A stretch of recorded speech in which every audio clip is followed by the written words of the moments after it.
Zammit, CEO of WaterSave. Look, we've got 70% of the world's freshwater reserves being consumed by agriculture. So our capacity to manage that is critical for the survival of mankind. We're WaterSave, and we're going to take this on. We want to reduce the water and power consumption on farms, save water and change economies. So we're a North Queensland startup. We're proud of our reef. We love getting out to the reef. I used to actually own a commercial dive boat, but we're seriously concerned for its longevity. And so is the Australian government. They've just earmarked $8 billion to try and address the decline of the reef, and it's rapid, it's happening now. Now this is Willie Lucas, he's a cane farmer from North Queensland. Don't believe everything that you hear. Cane farmers love their country, and they're really concerned about the impact that their irrigation and their fertilisers are having on the reef. They want to do something about it. They're looking to us for answers. So we created WaterSave. So it's an end-to-end solution which combines on-field gateways using LoRaWAN. We have micro-weather stations. We have nitrate sensors, soil moisture sensors. Quite simply, imagine that you're an irrigated farmer. You tear around at night just before you go to bed and you turn all your irrigation sets on because then they actually need to sleep. Then they get up in the morning and they turn them all off again. So what they're finding, quite simply, is that by using this solution, they're saving hours off each irrigation set, like literally saving tens of thousands of dollars. I actually can't believe it hasn't been done before. It's just so simple, it's ridiculous. But it's not simple to put it together. It's taken us 9 months. This is our second launch, so we've actually put together infrastructure across 2 regions. So this is the Burdekin, which is in North Queensland, and we've commissioned a whole network of gateways there, micro-weather stations. So this has given us access to 800 farms. We've had a lot of learnings in this time, so now we know that we can scale quickly from our 9 months of learnings.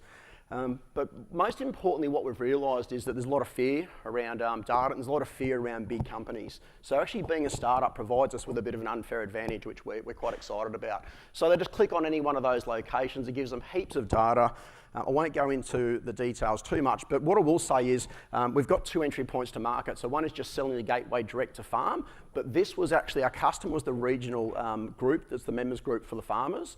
So what it means now, because the gateways are there, a farmer could get a sensor for a few $100, so right through to a fully automated system. So we've sort of got a 2-tiered entry point to market. So hardware sales, software sales, and the exciting thing that we're working towards, we've been working with Soils for Life. And what I want to do is disrupt the supply chain. I want to help farmers to increase their yields and recognise best practice. So through using sensors, what we can do is we can actually attach the quality of those soils to the value chain and drive their yields. Aside from just things like with this group, you know, just the data that we're going to produce is going to help them get grants across regions. So there's multiple revenue streams. We can also attach things like cattle tags, temperature sensors once we've got the gateways up. So really exciting and diverse model. I didn't think LoRaWAN was a big deal until I went to Israel a couple of weeks ago and realised that they've got these great solutions, but they're still using Wi-Fi connectivity. I'm like, go to Australia. You will literally get thrown out of a pub if you talk about Wi-Fi or NBN or Telstra. So the LoRaWAN solution, for those of you that don't know, means that the sensors don't actually need SIM cards. Long range, long battery life, and we can stack multiple solutions. So we found out through having our other company, IoT Australasia, through a year of communicating to farmers, they didn't know what that actually meant. So WaterSave, saving power, saving time.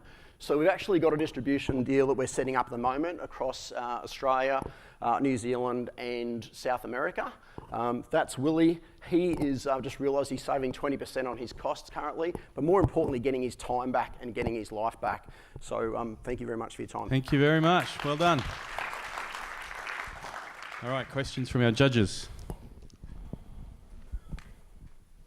So I guess my question is, how do you, so are you just monitoring the amount of water that that goes through the irrigation system? Yeah. How do you save water? Is it just because... Great question. So imagine that this was our irrigation set running from me. So there's a slight slant on the irrigation set and the water's irrigated from this end.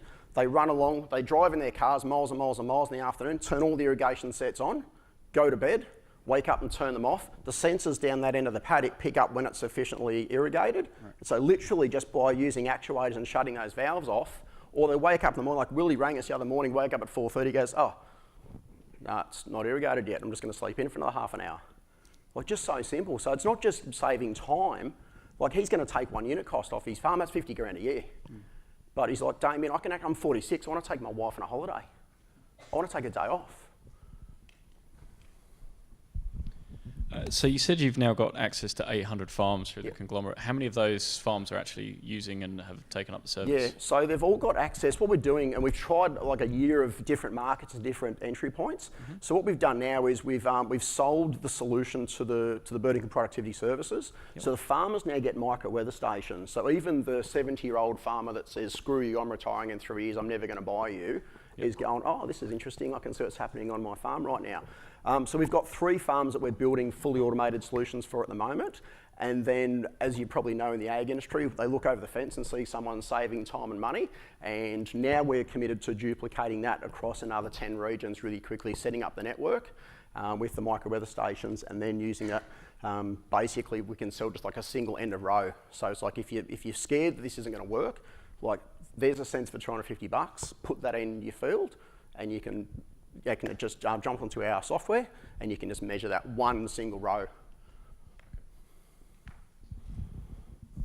How are you charging for this?